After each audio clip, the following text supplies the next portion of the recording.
Ah, okay. Oh, nice. Ang daming isda, ah. Ang daming ano, panalo. Maraming isda dito sa Juno. Kaya yun.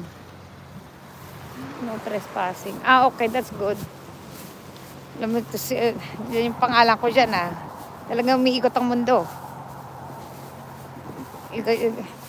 Dati char-char. Ngayon, ano na, chor-chor. Char. O, sige. Okay. Bukas pa ako uwi, sis. Ingat. Bye. God bless. Yeah, bye.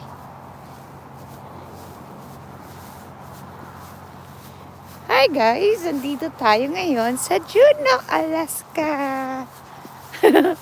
Diyos ko. Malapit kasi ang office ko dito. So, ngayon, hindi pa ako uwi. Dito muna ako. May trespassing ba ito? Feel ko. Tingnan natin ngayon ang mga mangingisda. So, nakita nyo na doon, maraming isda. So, puntahan natin tong mga mangingisda. So, guys, whew! So, let's go. Oh, grabe, uy. Oh.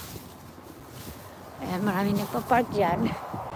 Because fishing, ayan. So, dito tayo ngayon, baba tayo. At, so nakita nyo yun, punong-puno ng isda dyan. Yan ang hatchery. And then you go. Ayan guys, mayroong regulation. Fishing prohibited. Walang snagging. Ibig sabihin, walang kukuha. Kailangan, baniit. Ayan guys, so dami isda, di ba? Hindi po sila pwedeng kunin.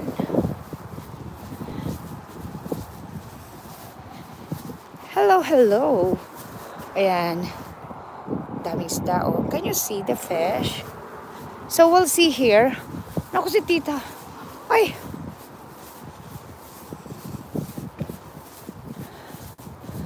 Ay, ang dami na isda. Sana may mga Pinoy tayong makilala dito.